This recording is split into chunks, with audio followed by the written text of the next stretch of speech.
So good afternoon, everybody. My name is Linda Schenk and I'm the Executive Officer for Wine Communicators of Australia. This is the third of our three-part series on virtual tastings, which we've been hosting all this week. And today is going to be my most favourite day because we have all these amazing people that you can see on the screen right now to share their experiences with us. But before we start, I need to thank our sponsors. This webinar series wouldn't have been made available or made possible at all without the support from the Department for Trade and Investment. And throughout the week, if you've been joining us, you will see that also Nathan and Jerry from Achieve Video Marketing have been helping us, and the webinar is being powered by Zoom Central. So thank you to all of those people for your help this week. It's been amazing. And of course, I'm going to thank our beautiful panel members that we have today, and I'll introduce you to them all in a minute. Just a reminder that we are recording today and that we will be hosting this video on WCA's YouTube channel and also on our website. We will also send out a link to anybody who has registered today to make sure that you can watch it at your leisure later on. With all participants, please be aware that down the bottom there is a Q&A button, and this session is all about you, and it's all about the questions that you have for these guys that have had all different experiences around hosting virtual tastings and know the pitfalls and know the things that work, and what they don't know, I'm sure that they can make up quite easily. So please ask questions and ask them whenever you like. We will definitely get through all of the questions throughout the day.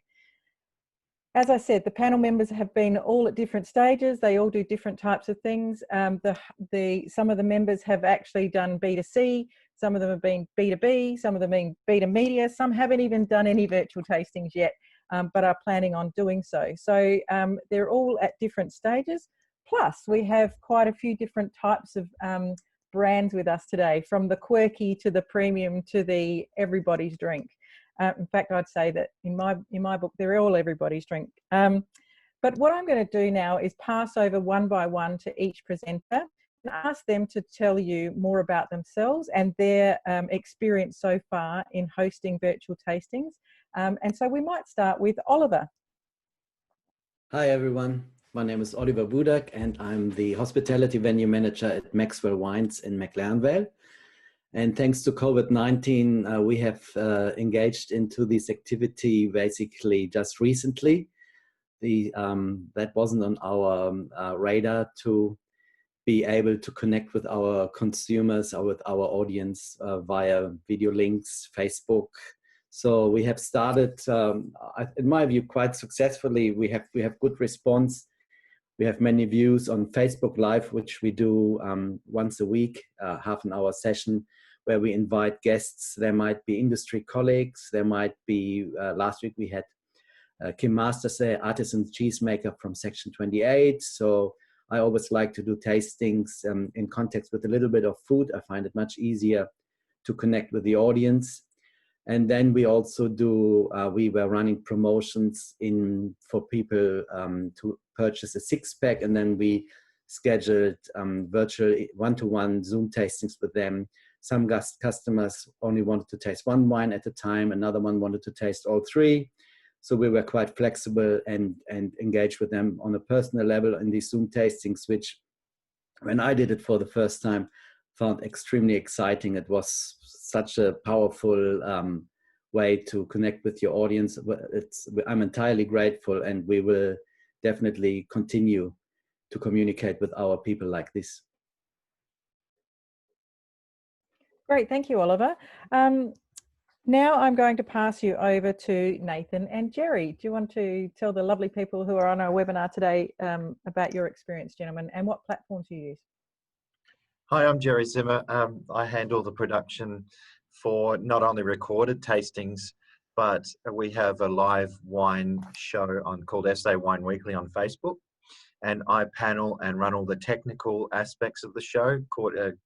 I switch from 4 cameras and also manage all the comments and the actual bringing on the PDFs, the PowerPoints, the videos, and those sort of things that go along with the wine tasting. I've got about 10 years experience in camera, film, video, photography, that sort of thing.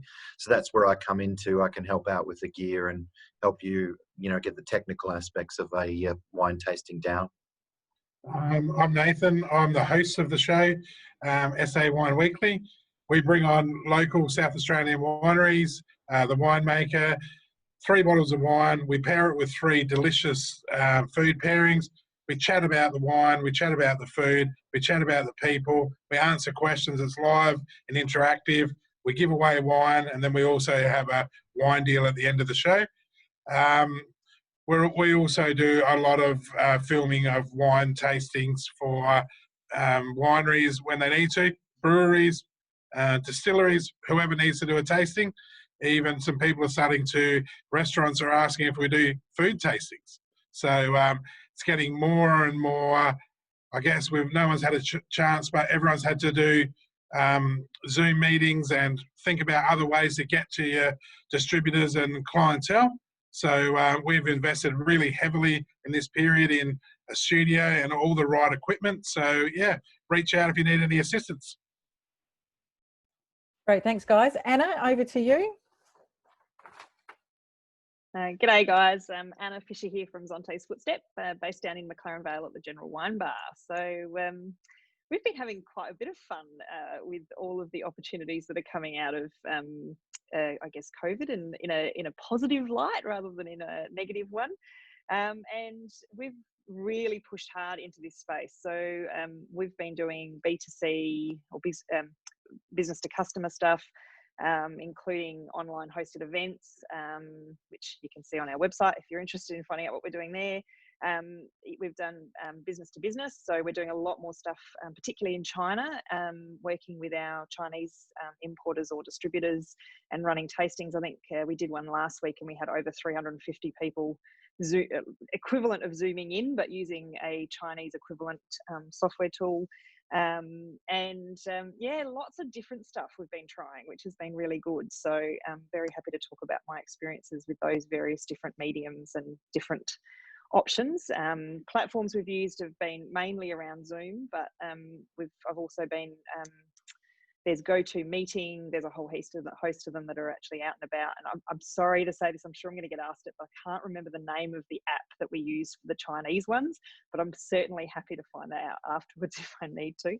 But yeah, it's been really good. Yeah, so happy to talk about any of that stuff. Excellent, thank you, Anna. And Justine, over to you. Thanks, Linda. Well, I guess we found ourselves in the middle of a launch. We were a week out from having 30 media come and stay with us in the Barossa. And we're going to show them all the wonderful work that we've been doing at our Lenswood Vineyard up to the bushfire came through in December. And that all came to a grinding halt. I remember the day that Tasting Australia was cancelled, and we pretty well decided straight after that that we had to just completely change our plans. So we really just had to work out how we were going to get all of our wine samples into media and trades hands. And so we did group tastings on Zoom for our distributors. And then we did one-on-one tastings for wine journalists, and we had some UK wine journalists having Hill of Grace and Mount Eddleston for breakfast, and we were around the clock hosting one-on-one Zoom chats here in our cellar door, and it was great because we could roam around everywhere and use every corner of cellar door as a backdrop, which is a bit different now. We've opened our cellar door again on Monday this week, so this is the only room I'm allowed to be in now, but playing around with virtual backgrounds and I guess adding more equipment every time. You know, the first Zoom tasting we did with Nick Stott, we were using my 5-year-old Mac laptop. The camera was so fuzzy and I couldn't believe the poor quality, and we've used it for our members, and the content of it is so great, and it's so amazing to see Nick tasting these wines and getting his feedback live straight away. So we have used it, but every time we've done a live tasting since, we've added more technology, and it has helped us a lot along the way. Fantastic, thank you. And Dan? Yeah, where to start? So let's no, look, my business now, Revel, we're a mass gathering business in the time of COVID. So to be perfectly honest, I haven't run a virtual tasting as yet. When COVID hit, I actually, for anyone who knows me, I like to kind of move pretty fast, and it was actually sort of pausing for a moment and actually seeing what was happening. I saw a lot of virtual tastings. I saw a lot of good virtual tastings, and I saw a lot of bad ones. And I was hesitant to pivot our major events of Pinot Palooza, which is, quite a large, gathering of people. Justine, you know all about those, the madness, to all of a sudden turn that into a masterclass format in virtual tasting. I wasn't comfortable with that. I knew my audience, and that we knew that would only appeal to a certain level, a certain demographic, not to take away from it. I think virtual tastings are fantastic, especially from B2B. But I suppose my hesitation in doing them has been trying to find a format that keeps it engaging, keeps it entertaining, that is on brand with the wineries and what they're doing, without it being a lecture. And I think wine has and the wine industry has, we can turn into a bit of a nerd fest very quickly. As I said, I think it's trying to find a format that was probably true to our brand of Palooza and, dare I say, mould. Saying that, Justine and I were doing a virtual tasting with a corporate client in a couple of weeks, because we're putting together a cheese pack and wine and samples and things like that, and wanting to be able to get people to taste as many things as they possibly can, and have that sort of great experience. And that for us was what Palooza was all about. And opening multiple bottles of wine, in people's homes, and I'm talking mainly consumers, wine drinkers at the moment. I hate the word consumer. I was just a bit hesitant to encourage people to open multiple bottles of wine in their home whilst isolated during a period of high stress and anxiety. And so that was probably my hesitation. I'm coming around to it. But yeah, I think it's, out of anything, I think I love good virtual tastings. I think they're fantastic as long as they engage, the audience, and it's true to the brand of which everyone's doing. Brilliant. Thank you, Dan. We've got some questions coming through already, which is fantastic. We'll ask those questions in a minute, but we really want to hear from the people that are listening to us right now.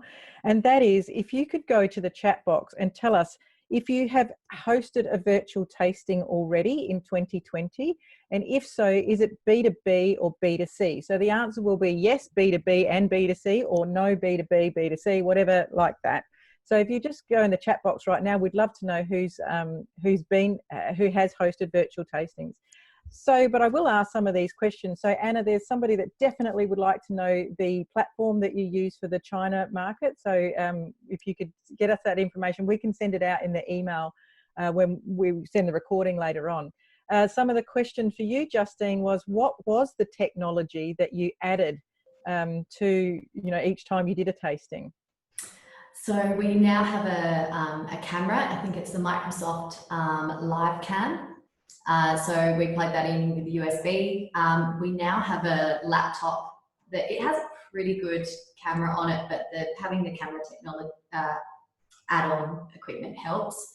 And now we have a laptop that is just for Zoom tasting. So it's got nothing else loaded on here. It's just, you come in, we've got a business account for Zoom. So we've got a professional account, can go as long as you want. And anyone can log in and use all of the apps. I'm a bit of a Mac user, so I struggle to work my way around these things, but it's been such a great help, just having the camera. And now we've added on a microphone pad as well, so that we can put that in the middle of the sort of boardroom table. And when we're doing, when we've got a group in here, so we've got a group of winemakers, and we're all giving our distributor information, then everyone can be heard. So that's helped a lot. Fantastic. So the answers that have been coming through is predominantly most people actually hold some kind of virtual tasting. It's a bit of a split between B2B and B2C. But those that have done B2C are now starting to do B2B as well. So that's really fantastic. And I do think it's probably a tool that is now as part of our marketing armory that we'll keep for a long time to come. There is another question here for you, Dan, around what makes a bad tasting. Boring, bad wine. Look, it comes to anything, it's like, how is it engaging, right? And not everyone's good talent, if you know what I mean. Not everyone is good at communicating and telling a story about their wine. So take for what we do, and from our events, we like people to tell a story first and then facts afterwards. Fun first, facts second. And that's in a very much, for what we do in terms of our brand and that story. B2B, I think virtual tastings are brilliant. Like, they are absolutely brilliant. Like, why haven't we done this before?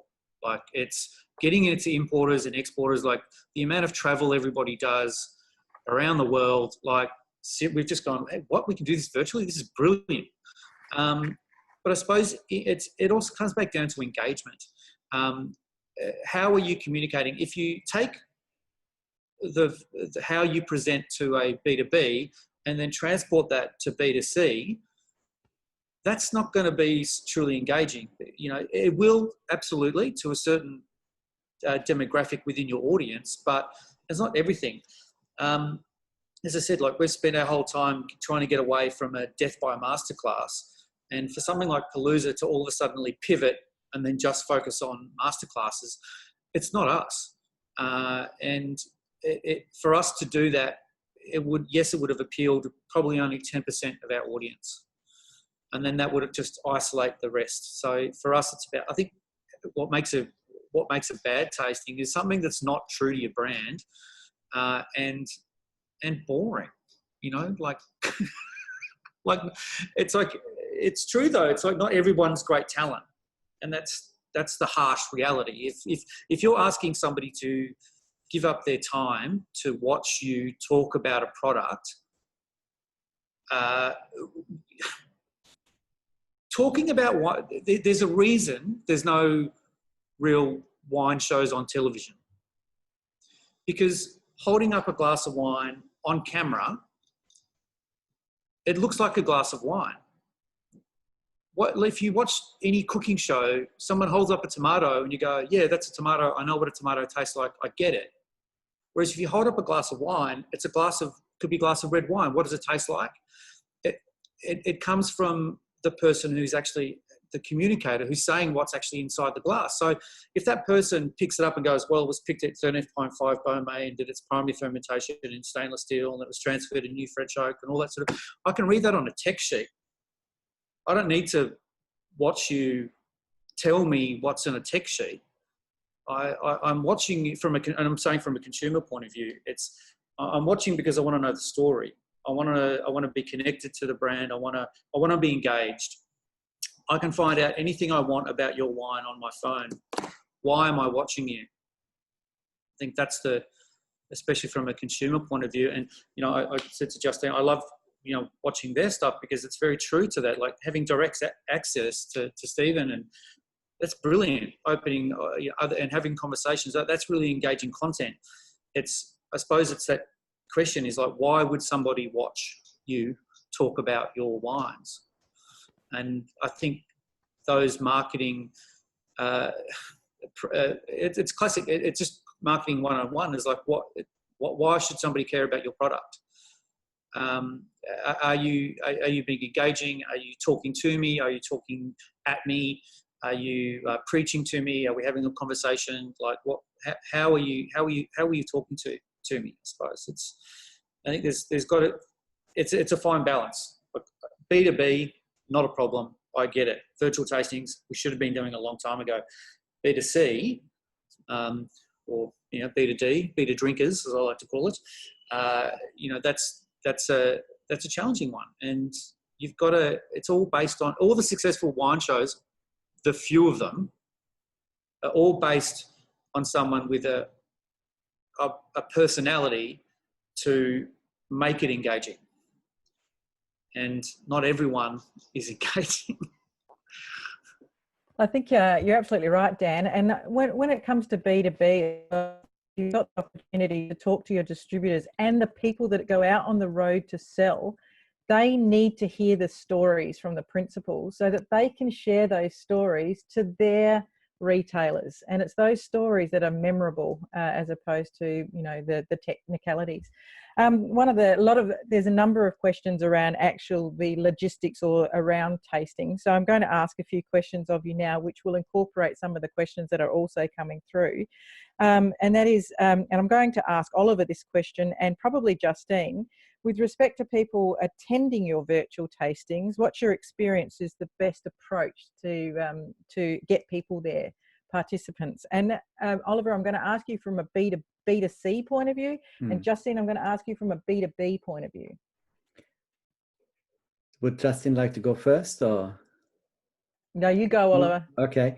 Look, from to B2C, the Facebook, I guess we're trying to have a post 24 hours prior to we are going live to raise a bit of attention.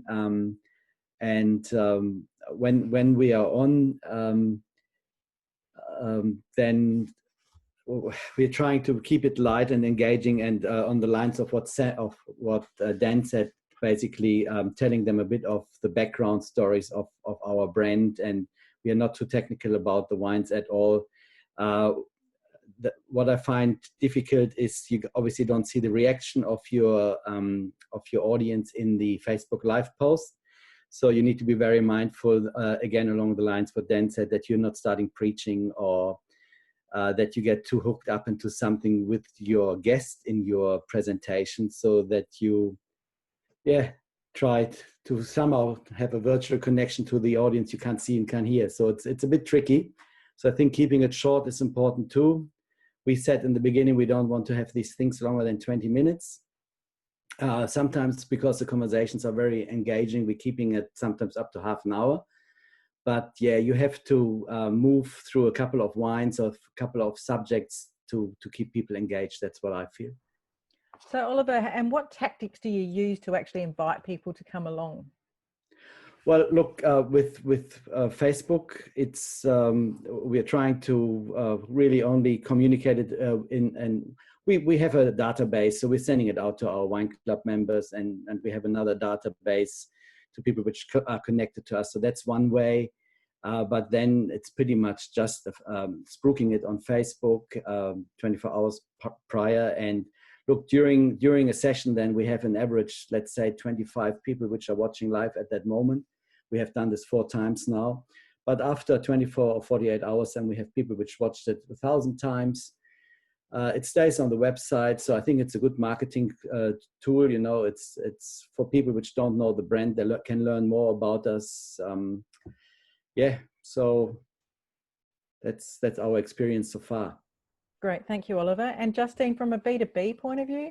Yeah, sure, Linda. So I guess B2B with media, I mean, I had a group of media that I needed to cancel an event. So I had to contact and touch base with them anyway. And then something that we wouldn't normally do with Hill of Grace is send a sample instead.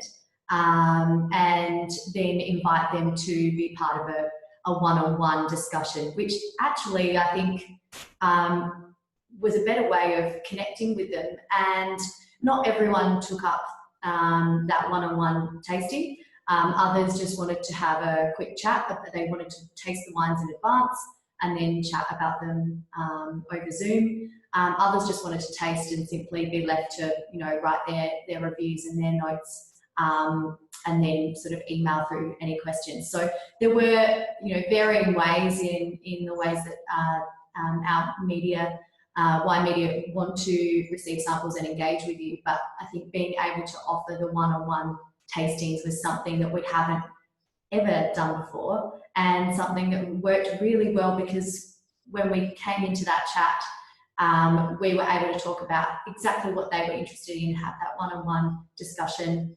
and focus on, 10 new release wines in a new release collection, and focus just on the wines that they were interested in, and be able to have that communication and that conversation that probably is quite limited in a group setting. With trade, I mean, it was in their best interest that they attended these Zoom, live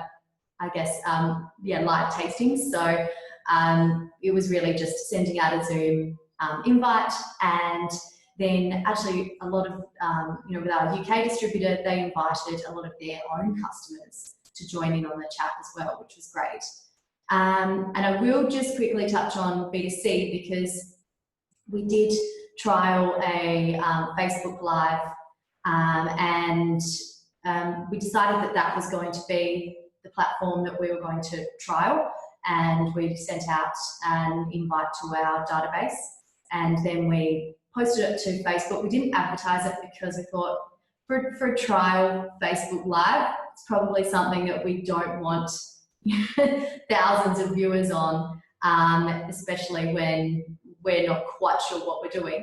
But I did trial with Facebook Live, just setting my sister-in-law, Ruby Henschke. She is a social media consultant. She's awesome. And so she just said, set your phone on Facebook to private and just trial going live a few times, and just get comfortable with that. And then I had mum and dad set up on the couch. Mum was writing a submission for a grant for Pinot Noir clonal mapping, so she was very late, so I had to step in for her. But having dad on the couch, and we did a bit of a wine roulette. We didn't want to send out packs. We didn't want anyone to be, we wanted it to be so inclusive that anyone could pull any Henschke wine out of their wine fridge, out of their cellar, open it, type in a question about it, tell us what you're drinking, and we'll do a wine roulette, and we'll just answer all your questions on every Henschke wine we've made, basically. And that went for about an hour, and we wrapped it up with just a bit of we're about to launch Hill of Grace, a bit of information about 15, and that went well. But because we did Instagram Live, Facebook Live, and Zoom, to be able to reach all of our members with the different platforms that they use, a lot of our members don't even have Facebook or Instagram. It was probably too many platforms at once for our first go. And so I think because it was so high pressure, we haven't done one since. But I think we would like to, knowing, I looked up how many views it's had 11.5k views. So I think it's something that we would definitely do again. It's just finding the time at the moment. Yeah, now that everything's open. Yeah. So, Justine, when you sent the sample, did you send little bottles or full bottles? We sent full bottles to the media, and then with our distributors in the UK, they actually didn't taste the wine, so it was more just us providing information. And poor things, they were watching us taste it, so they were all saying it was 9 a.m. and they were like, we're thirsty. With our Australian distributor, luckily they're in sort of small teams in each state, so they were able to share sample bottles and sort of be socially distanced at the same time. So we were able to get around it that way by sending one bottle of each to each state. But yes, Dan and I have had this conversation because we got rid of half bottles about in 2012 was our last vintage of half bottles, and we managed to find some for this the tasting with him. But it is something that I wish we still did, because being able to send out half bottles of your wines for samples would just be so much easier. And someone did tell me that that National Wine Centre are doing the small sample bottles, so I need to look into that. Yeah, I believe they are. And Anna, what's your experience with inviting? How did you get people to your virtual tastings? But also, did you send full bottles, small bottles? What's your experience there? I guess starting with, it depends what we're actually talking about in terms of the tasting experience that we were undergoing. So, so over this period of time, I actually did a virtual tasting with the Uni of Adelaide students, and as part of that, they actually the uni actually put them all into little sample vessels and sent them out. That's really the only time we've got someone to actually do small vessels. I know like Dowie Dool are doing like a little tasting thing where they're doing the same sort of concept. They're putting them into little small tasting bottles, which you know, I'd have to ask Chris how he's doing it, but that's what they're up to. In terms of all the different experiences we've had, Linda, we've done online hosted events where we've utilized Zoom. Basically, the customer buys 2 bottles of wine from us. So part of their ticket price for attending is getting 2 bottles of wine. Going back to Dan's comment earlier, I think one of the things I've really struggled with is the concept of sending out 6 bottles of wine and expecting, you know, people who are confined to their houses to open 6 bottles. It's not something I feel very comfortable with. So our concept with the B2C was that we would, you know, 2 bottles of wine in a household was probably something that they could consume, you know, a little, you know, maybe, you know, half a bottle on the tasting night and then finish it over a few days. And that's worked really well. That's actually been good fun, that one. That's sort of it's got a bit of a party atmosphere. We send party hats and balloons and everyone kind of dresses up in their house. And the concept behind that is just having fun. And because a lot of people have had, I mean, I've had best mates who've had 50th, I've had, you know, and they can't celebrate at the moment. So that's kind of been our focus with the B2C stuff, is less about tasting and more about actually re-engaging with your community, I guess. We've done the SA Wine Weekly with the AVM guys. Hello. I think we did the pilot one, which was on a YouTube channel rather than on Facebook. And, you know, with that was, you know, the consumers didn't have wine for that one. That was just us drinking and talking about the wine. With the China stuff that we're doing, that's almost always with our distributors. So those guys have always got wine, like we're only tasting the wines that they've actually got in market. We've had a few of those now. Probably the couple that have been most successful there was one which was where because they've actually got open doors now. So we had a room full of 30 people that all tasted the wine as we talked them through the tasting. And then the second one was sort of more like a Zoom thing where they all, or more like this, where everyone logged in and we just sort of talked about and presented on the wines. Yeah, so we've done a lot of different stuff now. Like it's sort of, we've been trialing lots of different things, and depending on, I guess our thought process with all of it is to understand why you're doing each of those things, because as like in any marketing, you've got to fit it to the target that you're trying to hit with those particular activities. So you know, there's different things that you should be doing for different parties. Thank you, Anna. I have to say that Summer Zonti stuff, though, has been outstanding, very funny. So congratulations to you and Brad. Nathan and Jerry, your tastings, you do one every Wednesday night and others. Tell us what, firstly, how do you get people there? And secondly, from your experience, you know, are the other end tasting wines with you, or are they just watching the tasting that you're hosting with your guest?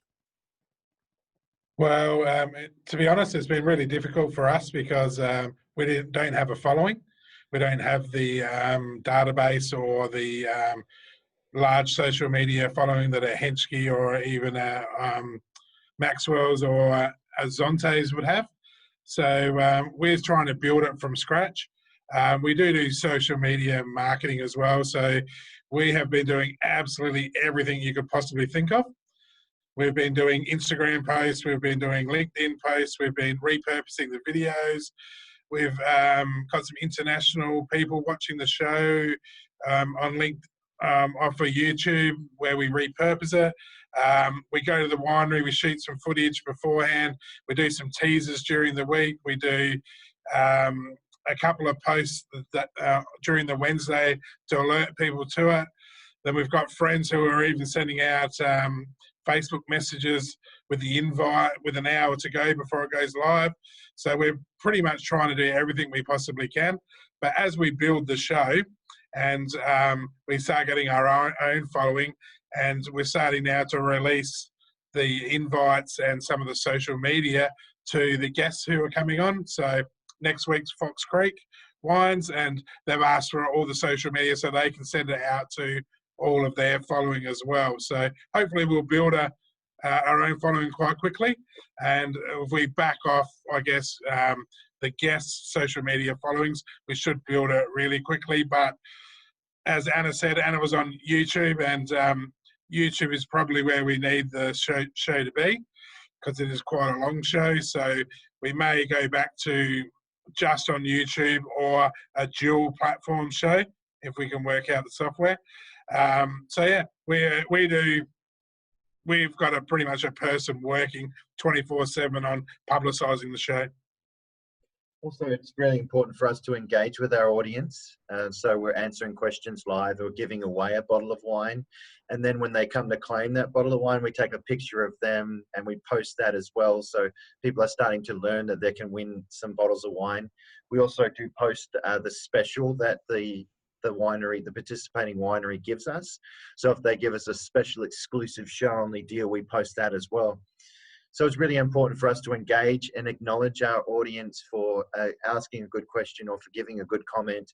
And hopefully we're going to build an audience through that way. And I think engagement's very important for a show like this, is to answer the questions. I think there was one thing that Dan said that was awesome.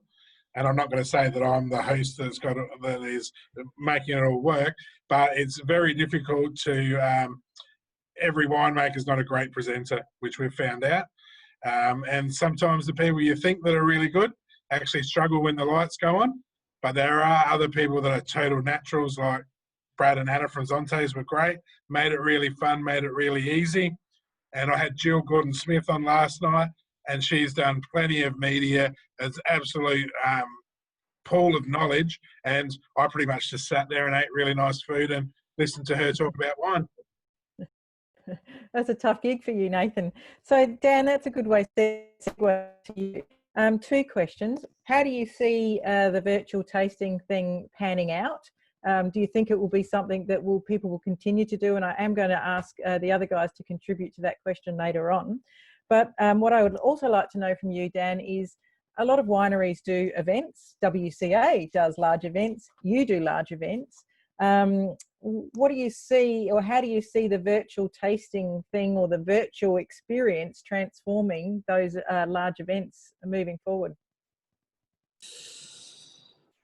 Bit to unpack there. I'll give it a crack. Firstly, I think it's one step back, and I think a lot of you guys sort of panelists touched on this. I see one of the biggest challenges for virtual tastings is the fact that wine is in a fragile, heavy, 750 ml glass bottle. And that is one of the fundamental challenges of doing virtual tastings, because you want people to be able to try multiple. So whether it's like a festival or things like that, what is an event, a wine tasting event, is an opportunity, or cellar door experience, is to taste multiple wines in a short period of time to get an understanding and an experience of what that winery or brand's all about. So to do that virtually, you have to send a 750 ml bottle that's heavy and goes off in 3 days. Like if wine was invented today, there's no fucking way in hell it would be put in a 750 ml glass bottle, let alone with a stupid piece of bark in the top of it. Could you imagine pitching that to a product development person? You'd be laughed out of the room. Like, it wouldn't happen. But the thing is, like, we've got 750 ml bottles, so that's the challenge. So when I look at it, and we've had, and Justine and I have been talking about it, and I'm trying to drag Justine away to some, very, very big things, but I'll get there. I don't think I have the solution, but the challenge is the format. Like, half bottles are great. That's good to share with two people, but still even if you want to send 4 half bottles, that's 2 bottles of wine.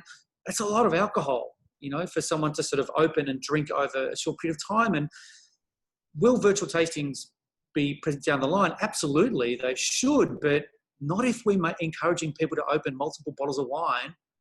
Like, that's really, like, it can be dangerous. But in terms of virtual tastings in the future and events as they are in mass gatherings that in sort of what I do, and many of everyone here who's listening probably does, is I don't see a 4,000 person event, say Palooza, happening this year. I really don't. I think, you know, I see smaller gatherings up to maybe 500. I think that format will, you know, change. But I mean, spittoons. Like, you're getting people to spit out wine in a mass gathering in a world of COVID. Like, these are big challenges. So I think virtual tastings, how they're done is brilliant. I think trying to look at, for those who can remember, 10 Minutes by Tractor, a number of years ago, sent out test tubes with wines as a tasting. I thought that was brilliant. Oh, it was brilliant. But at the time, a lot of hoity-toity wine writers got their knickers in a twist about the fact that I'm not having the consumer experience with a full bottle of wine. It's like, you know, it actually, as a tasting sample pack, I think that's really great. I'm not saying test tubes are it or whatever, or formats, but, you know, those experiences, you know, is as having a taste, like Hill of Grace, like, you know, sending a bottle of Hill and Grace to so many media, that's ridiculous. It doesn't make economic sense. For what? A wine review in a magazine that no one reads. Like, it's crazy. But I think virtual tastings will have a point. B2B, absolutely. It makes absolute sense. International, absolutely. Because they're tastings, they're masterclasses. And I'm sure we've all been to masterclasses where we've just sat there, tasted wines, and not said anything. So a virtual version of that makes sense. But for a wine drinker perspective, absolutely. And I think, you know, and again, we're looking at it of, you know, we're doing one soon where we've got cheese. We're going to send, I'm literally going to be putting 700 ml bottles of whiskey into 50 ml bottles. Same with sake. We've got half bottles of wine. I'm going up to bottle a whole bunch of small things with a vermouth producer. You know, and heck, I would love to have some small options of wine. You know, it'd be brilliant.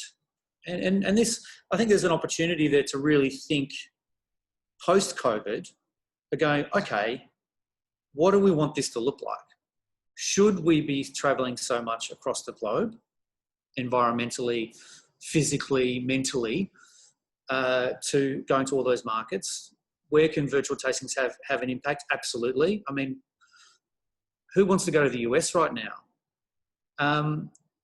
But then for wine drinkers, absolutely. I hope, if anything, it's forced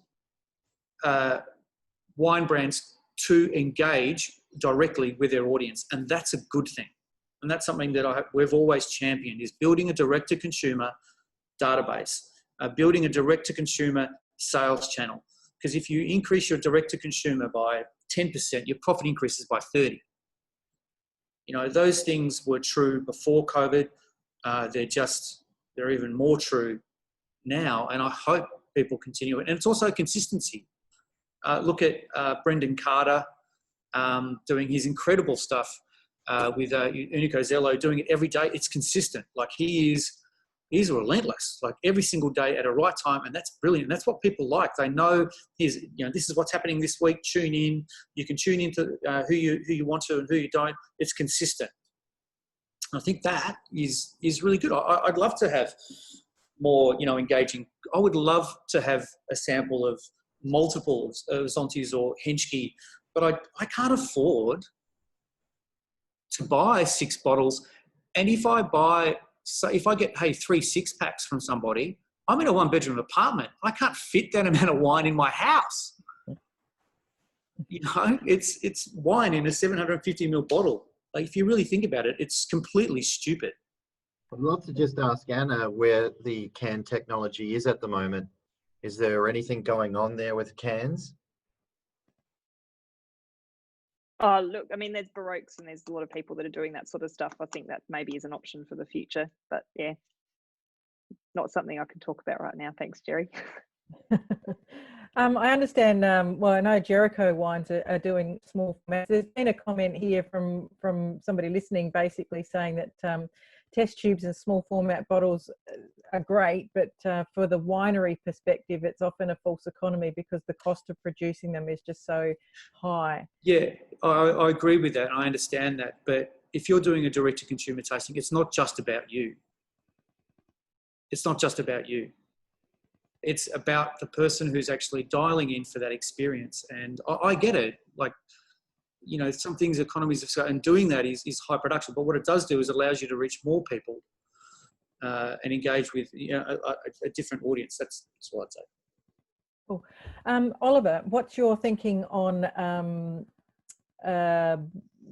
virtual tastings being something that you said before is something that you would have as an ongoing platform to use as part of your marketing armory? What do you think when things get back to whatever normal is, will you guys be doing? Look, we definitely at this stage thinking of, we want to continue our once a week Facebook sessions, and again that that reaffirms what Dan said. We're doing it every Thursday at 5 o'clock, and it seems to be a popular spot. I think lots of other people are on that same time slot, but we will continue that for a while to be consistent and build an audience. And we will not run out of interesting guests or industry peers to have a bit of fun and taste. We don't just not even have to taste our wines. You know, other people can bring their wines too. That's one idea, and just discussing that. But I think I feel that to build our consumer base and to increase sales, I think the Zoom tasting is extremely powerful.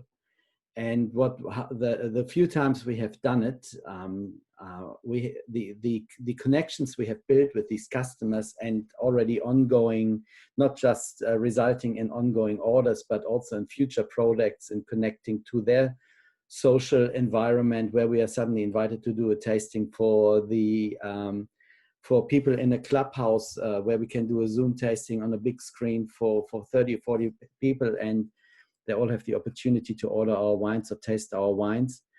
And I agree, you don't want to open too many wines in a tasting, and I would be quite happy not to open more than one or two, because yes, there is of course a danger that people enjoy this too much and do themselves harm. So yes, that is an important aspect. But otherwise, what I have learned about our customers in these Zoom tastings, this intimate connection, I don't have the opportunity to do that in the restaurant or during a wine tasting. That I don't have that personal space, and I don't have the time. So when I'm there in the Zoom tasting, they are all mine, I'm all theirs, and it is. I was really sad when we stopped some of the tastings, because the tasting pack was finished and they haven't purchased another one. You know, but that's something we have to work out. And what Dan said, I think, or whoever it was, sending just 2 bottles at a time, I think that's possibly a way forward. Sorry, thanks, Oliver. I was just looking at the comments come through. So there's a few people online saying that if you Google wine tasting sample packs, there's all sorts of fantastic options. Somebody has suggested Secret Bottle, and they've also said that Lanson 200ml and Moe at small format. So there's a few people doing the small formats. Justine, if I could ask you the question, what's your new normal going to be? And I hate that term. I shouldn't have even used that. But you know, with virtual tastings, are you going to? Yeah, it is. I've got a list of them, but I don't like that. But what, you know, virtual tastings for you, what will you keep doing when we get back to whatever normal is, and what will you not? Yeah, I just think that it's a logistical nightmare getting the actual wine, like for B2C, getting the actual wine that you want the wine drinker to enjoy and taste with. It's a logistical nightmare to get it all to them on the same time and expect them to all tune in on the same day. I know that the Fruitful Pursuit have been doing that with their Pajama Wine series, and I'd be really interested to hear how that's gone, because I even found when we were sending samples to media, we sent them all on the same day and they arrived at very different times, but it was great for us in the end because we could stagger our one-on-one tastings. And with those media samples, you know, that was something out of the norm. That I don't think that's not the new norm for us. That's out of the norm. We had to move quickly. I totally appreciate Dan's comments on, you know, the small format. We just didn't have the time. The cost involved, also our winemakers were just not very concerned about touching that wine, decanting it into a smaller vessel. It wasn't worth messing with it at that point in time. But I would absolutely consider it in the future if you were going to do a bottling run. I mean, we have our own bottling line here, so we want to have complete control over how our wines are bottled and we want to bottle them ourselves. But I think small format is something that's worth looking into. Canned wine, I mean, that's something that Dan's definitely trying to get our industry to consider, and maybe, you know, we pour it into a glass and we forget that it was in the can. We don't drink it out of the can. And I think sending samples to media, that was worth it to us to have Nick Ryan write a piece in Australian that came out on launch date and that went up online, seeing the views and seeing how many people did look at those stories that day. That was worth it for us. That was worth the cost for us. And to have the multiple pieces and the coverage that came out as a whole for the launch, that made sending samples worth it for that wine for this one time in this, I guess, unforeseen circumstances. But I think when we're talking about virtual tastings, I think it's probably more about, you know, the virtual wine experience, and that's where I agree that, you know, Brendan and Laura Carter are doing it really well from Unicozillo. You know, he just says, what wine are you drinking? And they talk about multiple wines, not just their own. They have guests on and they bring a wine to blind taste and they talk about their wines. And I think it's a really nice way to involve the whole industry. And you don't have to be drinking the exact same wine that they're drinking right then and there, but you're talking about the subject as a whole. And why couldn't we have someone doing that, you know, while our borders are closed? Why couldn't you have a version of that in each state? And because right now they're shining a light on South Australian wine industry, and food and songs and distilleries, but why couldn't there be an example of that in each state? That's what I think would be pretty exciting. Great, thanks, Justine. And Anna, what are you? I'd love you to contribute to this. So, what will you keep doing? And you know, adding to the comments that have just been said. Look, for us, the big thing's been the B2B. So the ability to, I guess, the ramping up of communication with our particularly export markets. So we've done, I mean, I've focused mainly on China, but we're doing the same thing with Canada. We're doing the same thing in the UK. We've just started working with our Denmark guys. You know, so I absolutely think one of the huge advantages in where this has taken us is the fact that we're going to be reconsidering our travel programs and thinking about whether there's more efficient and effective ways of doing what we're doing. So I think the B2B space has been an absolute winner in terms of what we've achieved with that.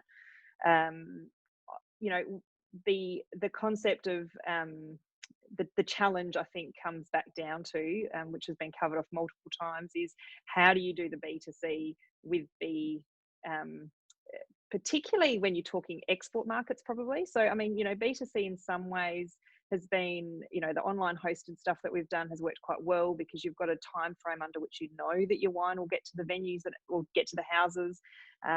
You know, we've, you know, we're only sending 2 bottles of wine. It's not the end of the earth. Like, you know, that's worked quite well.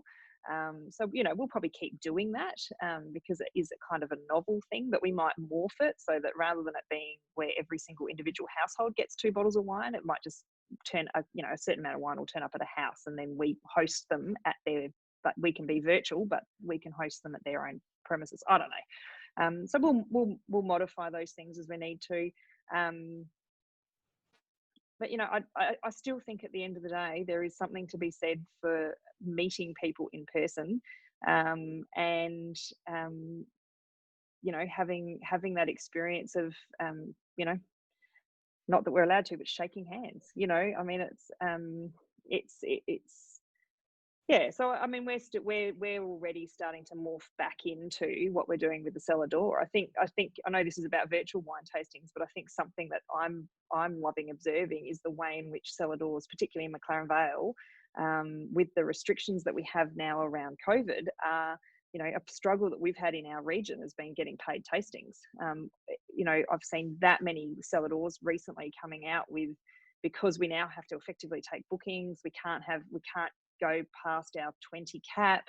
You know, my observation of, you know, let's go with 4 at this stage, 4 cellar doors in McLaren Vale has been, they've all of a sudden, you know, they're coming out and they're actually pushing down this line of the paid tastings, which my personal opinion, within our industry, we need to do. You know, so I think there's actually, it's not just about the virtual tasting and what it's done from transitioning our businesses. It's also about how we're now taking that almost concept and laying it into our businesses physically. And that's probably the bit I'm a bit excited about. I'm actually really, you know, I've really been enjoying the innovation that's coming out of my team around that, and what I'm seeing other people doing as well. So yeah, I think, you know, yes, there's things we'll take and there's things we'll get rid of, but I think it's great. So I've got 2 questions for you, Anna. Sorry, Nathan. One is, do you talk to your consumer tasting people about alcohol consumption? Is that part of your vocabulary, or is it because you've only got 2 bottles, it's not a concern for you? Look, I'll come at it from 2 different angles. I think it depends on the environment that we're in and the crowd that you've got. I almost always make a joking comment. It's not probably a strategic, it's not sort of something I sort of go, oh, please make sure you drink safe. It's more of a, hey guys, you've got 2 bottles of wine here. You know, we're not expecting you to drink the 2 bottles of wine, you know, while we're on the tasting. So it's probably more clarifying the expectation around the drinking culture. But I guess the second side of that is Zonte's Footsteps actually the first Australian winery to get White Ribbon accredited.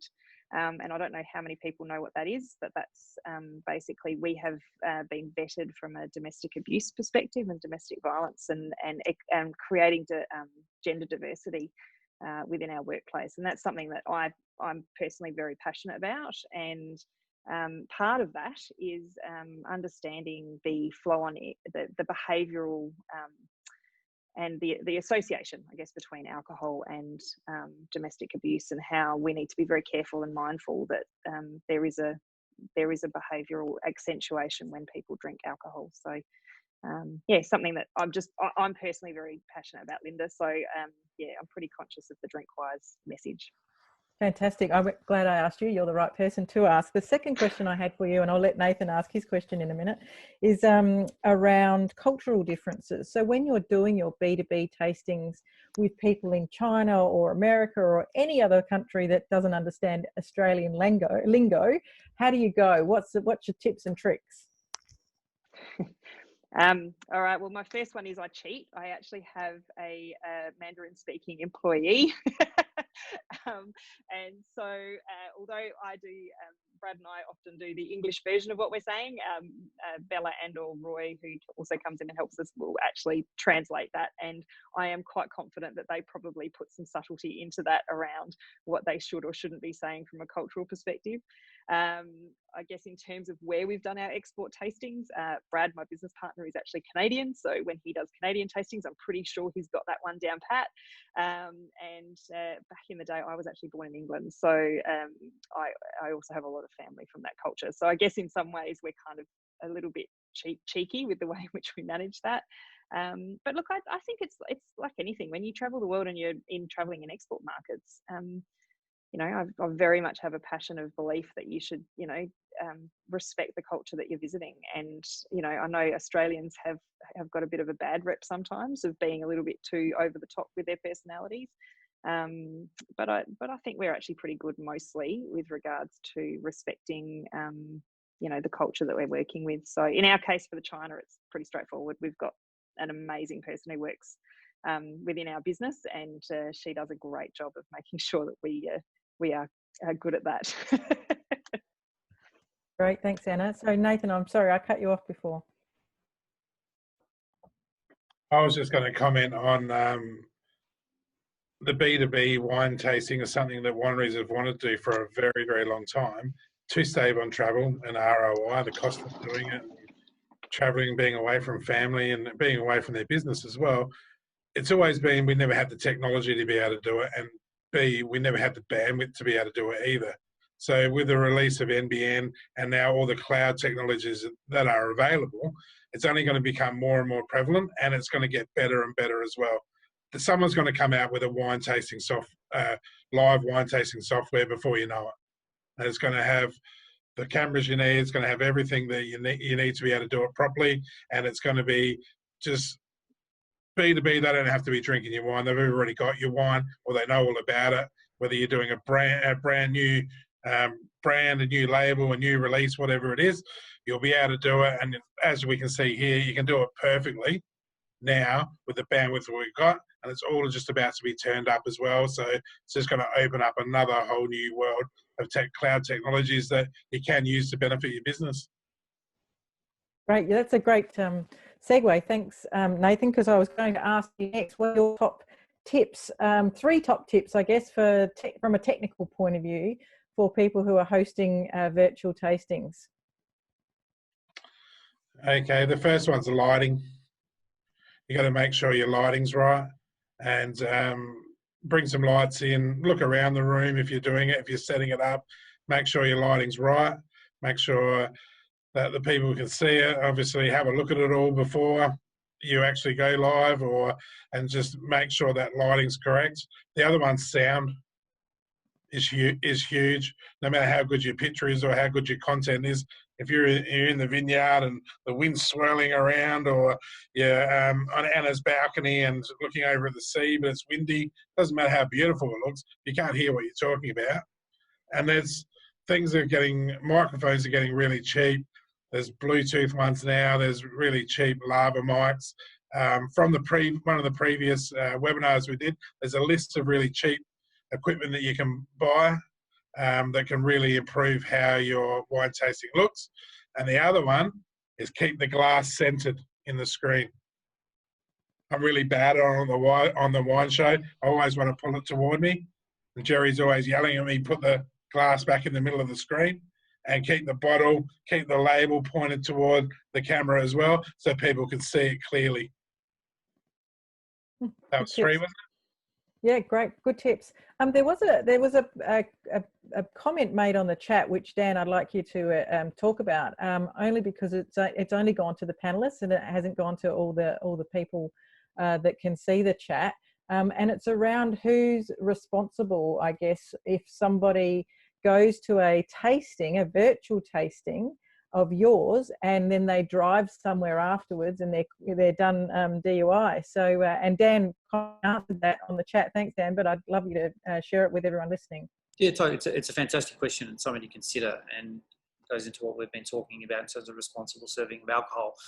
The legalities around it, and I'll have to triple check this, but alcohol consumed on the premises. It's if that person drinks it in their home, outside out of you, you're not liable, but it's very much based upon consuming alcohol on your premises. You know, that red line area. Also, can I just sort of touch by going back a step? You're talking about going back to the new normal. I pose this to anyone who's listening here: do you want to go back to normal? Did you enjoy normal? Was normal great? Was it fulfilling? Or was it pretty shit? And I think they're the questions we have an opportunity as an industry and as a group of, especially in the industry, is what do we want it to be? What do you want to do? And it's the same with restaurants. everyone's like, safe hospitality, we're going to get back to normal. Well, restaurant industry was shit to start. It's hard. 3 to 5% profit. Not paying bills for 9 months of product that they've already sold. It's an opportunity to think about what you want it to be for health and well-being, for your business, and you've got an opportunity to rewrite it. And that's, I think, I've been doing an awful lot of thinking. How I manage my own stress and anxieties, I tend to walk, and I'm averaging around 75 kilometres a week at the moment. But it gives you an opportunity to go, okay, well, if I want to go back to normal, what do I want it to look like? And I've been thinking about that with our events as like, well, what do we want mass gatherings to look like? What do we want tastings to be? What is the format? So many things in the past were broken already. We have an opportunity now to go, all right, let's restart. Or saying that, I am desperate to go to a pub and have a beer and be with people. And there's so many things that I want to desperately go back to. But, we have a think of going, what do you want it to be? What if we reinvented? What if wine was invented today? What would a winery look like? What if there was no rule book? It's exciting. It's challenging, but business is challenging. So, what can we do? I think it's a great opportunity to really rethink and pave a new path. And I think I should say as well, Australian winemakers are innovative and have always been innovative and have always been some of the first to embrace new technology and push forward. You look at, dare I say, the sunshine in a bottle at that time. That was revolutionary. Now, it came back to bite us in the backside, but at the time, it was winemakers travelling and having a good time and being larrikins, and it got people on board. Doing big, festivals and gatherings. That was happening before. If we did things with Palooza, that was something that was always there. Somewhere along the line, we got distracted. Now we have an opportunity to go, what do we want it to be? Let's lead again, whether it's through B2B or B2C or whatever it is. There's enough brains in this webinar to attack, to solve some of these problems. And and whether it's format, I'm not saying cans or sample bottles are the solution, but it's worth a crack. Why not? Let's reinvent it. Anyway, shut up, Dan. No, don't shut up, Dan. That's why you're here. We love hearing what you have to say. Does anyone in the panel want to have a comment about that? And while I pass it over, I'm going to probably ask Justine first. Also, for those of you listening, if you've got any questions, just shoot them into either the chat box down the bottom or the Q&A panel as well, so that we can ask our panel members anything that you want to know from these guys. But Justine, what do you think? What's the way forward for you guys? For format, as in sample bottles? No. Like as in what is the new Henschke business model going to look like? Well, I think COVID has been great, and I'll agree with Anna to stop and just look at the business model. Certainly sell a door. So we're doing paid tastings now. We would have never had the opportunity to just stop and be able to sort of change the model, because that's the way it's always been done. This has been a great reason for us to go, okay, well, we want a clean slate and we want to charge $10 for a tasting and not get backlash. This is actually a really good time to do it, because people are actually really keen to come and get out of the house. They're happy to book, and we're now trialing different ways to show our wines, and they're very happy to pay $10 for it. Whereas, we'd always think, we're so far out of the way, we may as well reward them for coming all the way to Cainton give them a free tasting. But so I think that's certainly one way. And we've been forced, I think, through COVID to create more content and to create it on a fast pace. And that to, you don't just create something and it looks pretty and you send it out and that's it. Like it's you're then creating something else and creating something else, and it's non-stop. But we've had so much more engagement on social media, and throughout this whole the last 2 months. So that's not going to stop anytime soon. So we just need to be more creative and work harder at it. So I think we're certainly trying to find other ways to connect with our target market and with our wine drinkers, and a lot of that is digital at the moment. And as we reopen Cellar Door and we're able to offer experiences again, hopefully they'll both complement each other. Great, thanks, Justine. Oliver, what's your thoughts on what Dan was saying before? Will stick, I guess, and Look, I think also it would be a shame if we are not taking the opportunity now to rethink and do things different. And the first good step definitely is the taste, the paid tastings. That's absolutely something which I welcome. And in the moment, the paid tasting is a seated tasting, and I would love to continue it being a seated tasting, even if you're a larger venue, because on the other hand, if it's not seated, people are just often abusing, I guess, the privilege of having a tasting and not really focusing on the wines, and they're possibly more there in a social context with their friends. And if you have a seated tasting, you can control your crowd better, and you can really engage with them, with the wines much better. So I think it's beneficial in regards to responsible service of alcohol, but it's also at the outcome, at the end of the day, we all still need to sell wine, and I rather sell it in a way that I can engage with people and make sure I have their attention. So that's a fantastic way forward. Great, thanks, Oliver. Sorry, I just muted myself while halfway speaking. Anna, do you have anything extra you'd like to contribute? Look, I just think this is the reality is this is an incredibly hard time. We've we as a business have seen, and I'll be quite open about it, we've seen some really good things happening and we've seen some really not good things happening. And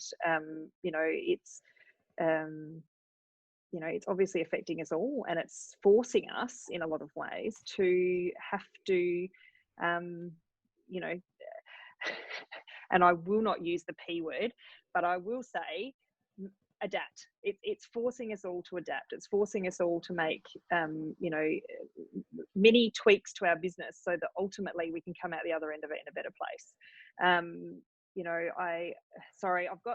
I've had to open my door because I've sat myself in a ray of sunlight and it is so hot where I am right now. I feel like I'm in a sauna. So I've been trying to push myself out of the sun as we've been talking, and I've now opened the door and all I can hear is cars. So 1 second. Sorry. I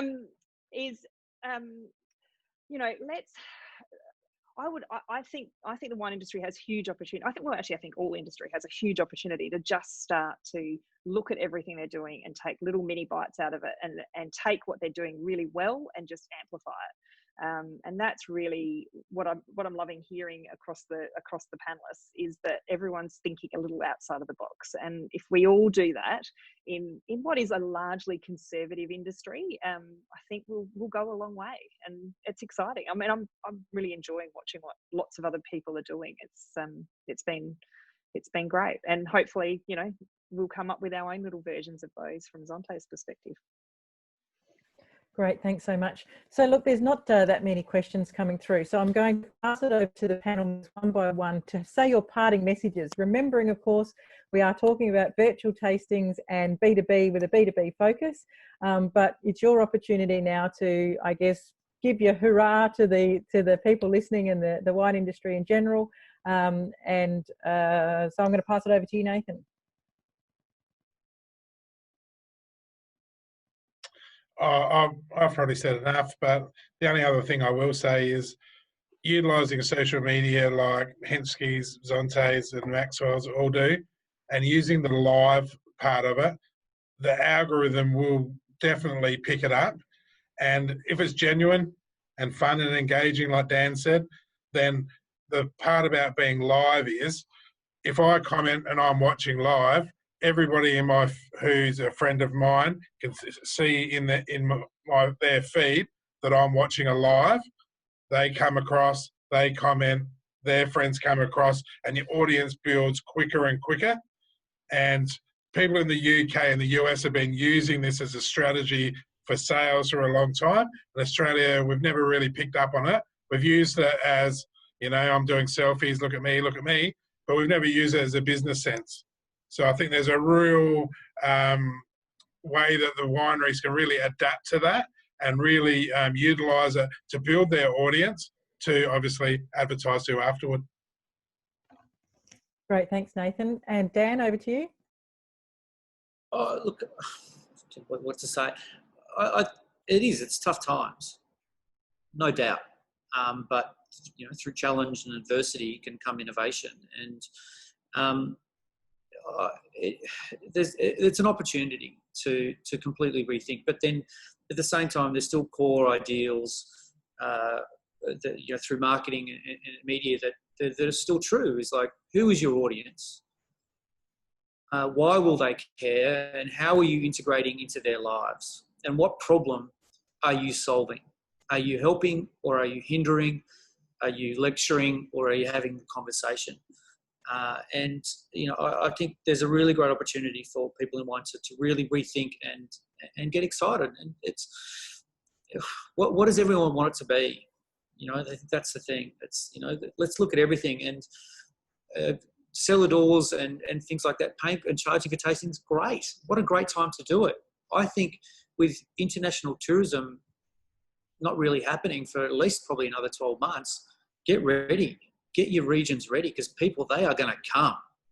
Like they are never before have they been thinking about buying direct. We've seen it with cheese.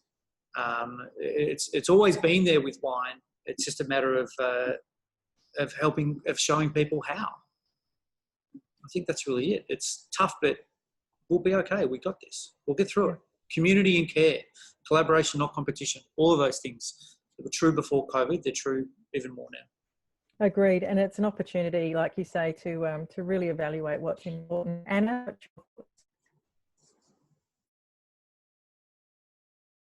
Well, I guess if we want to focusing on the BTB and the virtual tasting concept, look, it's been fantastic. I mean, I look at my travel calendar. I've got two young daughters. In the last 3 months, I was supposed to be away for 7 weeks of that. I was meant to be in China. I was in Europe. I was actually in Europe when they shut the international borders, so I had to get myself home quite quick. You know, I was meant to be away for 7 weeks, and I wouldn't have seen my kids, and that's part of my previous norm. And I think what this has made me realise is that, you know, if we can, by B2B in particular, because that's the thing that's replacing the export travel for me, is there is huge opportunity. We're not, I agree with Dan, I don't think we can honestly think we're going to be travelling internationally for some time yet. You know, we might get to New Zealand, you know, but I don't think the international borders are going to be open for a while. And so we've got this opportunity to still spread the message and the word of our products. And that's where I think the virtual world and B2B tastings are really, really important. And maybe I won't be traveling sort of a third of my life every year to travel and visit markets. Maybe I'll actually spend some more time with my kids. How wonderful. So not only is it better for you and your family, but it's more cost effective. And you know, in some ways, I think in these types of platforms, you actually communicate better with people than you do when you're there in person, because you've got the attention of everybody at the screen. Justine, what's your thoughts? Yeah, I agree with Anna on that one. I was supposed to be in China right about now as well, and to be able to connect with them from home and other international audiences in the same day. Wow, to be able to do that is pretty amazing. And we can, you know, try and focus on running a business, which is what we should be doing. It doesn't replace being there in person and being able to talk to them in person and show them the wines in person. But while this is the case, then it's been such a great way. And I think we've actually got Kiki in our cellar door. She is Chinese speaking, and actually that's a good idea to utilise her for communicating with our Chinese audiences. And I just think, you know, I'm so impressed with all of the wineries and our industry and what they've come up with in such a short time frame. And I think we're all a bit tired now because, you know, in marketing, the first thing to ramp up was, okay, we're losing all of these channels, so ramp up direct and ramp it up now, like turn it up to 10. And I think we're probably all feeling, and I'm sympathising with everyone else who's feeling a bit the same way, because we've had to replace you replace your cellar door sales that you've lost with your direct sales, and you have to think about your website. Is that functioning as well as it could be? You know, are the integrations working as well as they could be? Should we be, you know, is this a time now to look at, and now I'm going to B2C, sorry, but is it a good time now to look at how to improve direct sales? And I think this has really been a good opportunity to focus on that.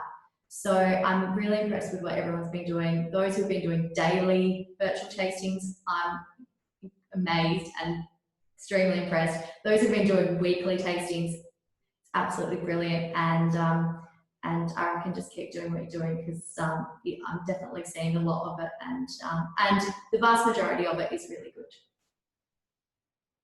Great, thanks, Justine. And Oliver, I see that you're on the side, so perhaps if you could express some of those thoughts that you had with everybody, but also what are your final words to everybody out there? Look, final words, this is the beginning of our journey in this area, and I have learned a lot today about listening to the other panel members about their B2B experiences, and it sounds like very positive and efficient. So that's something we are very keen to explore and try to. We have a distributor in Germany where I think we're leading up to this. So I will be very excited to try this, to connect to our export markets in that way. But for me, I'm still completely in awe about these personal experiences in the Zoom tastings. It was such a privilege to basically sit in someone's living room. They were asking even, what should we cook? We're drinking this wine. What are your recommendations? We gave a few recommendations. We thought they picked one. They cooked the whole lot what we suggested. And quite often they invite friends. So quite often you definitely have couples, if not two couples. And you meet more or less from the second time onwards. I really mean it. You mean that you meet them like old friends, and you really build a rapport with them, and the connection is wonderful, and it is respectful, and it's meaningful. And I think I want to take this back into the cellar door now when we connect with people and have that as a tool. And say, look, if you feel at any stage you want to taste one of these wines with us, then give me a call and we do this, you know. And of course, this has to be manageable as well. And if I would be a Henschke company, I possibly couldn't facilitate this because everyone would like to do this. But for us at this stage, I think we can manage this, and we can grow a stronger connection to our audience. And I love that. That's really interesting, Oliver. So what I'm hearing is the connection that you're making is, if not as good at the cellar door, it's almost better, or is it just different? Different, yes, but so far from my experience, I find it better because I have more time and I can really focus on the people which are sitting in front of me. Don't have to worry about the restaurant, about the dishwasher, about this and that. It's premium time spent. Yeah. Great feedback. So guys, I think our time's almost up. Thank you so much to our panel members today. It's really been insightful and all of you are inspiring. I think we're going to have to ask Nathan to do a little bit of a bleep on Dan. Well done. Later on, when you play it back, my friend, it's all good. An exclamation point. We love it. I love saying those words. I'd like to actually thank everybody who has joined us today and stayed with us throughout the whole hour and a half. Well done. I'd particularly like to thank the Department for Trade and Investment. As I said before, we couldn't have done this with this whole three-part series without their support. Nathan, your team has been fantastic, and to Ring Central as well, thank you. Just a reminder that the Department for Trade and Industry have actually, Investment have set up a new LinkedIn group, a closed LinkedIn group. It's called Department for Trade and Investment Wine Industry Group, and we will send you out a link for that. We'll also be sending out a survey to everybody very soon, hopefully this afternoon, to ask everyone to give us their feedback, but also to provide us with some thoughts on what other webinars or content that you guys would love to hear from WCA, because the webinar program for us has been part of our makeup for years, and so we want to make sure that we're giving you content that you'd love to hear. So that's it from us. Thank you again. Happy Friday, everybody, and stay virtual tastings. Lovely. Thank you.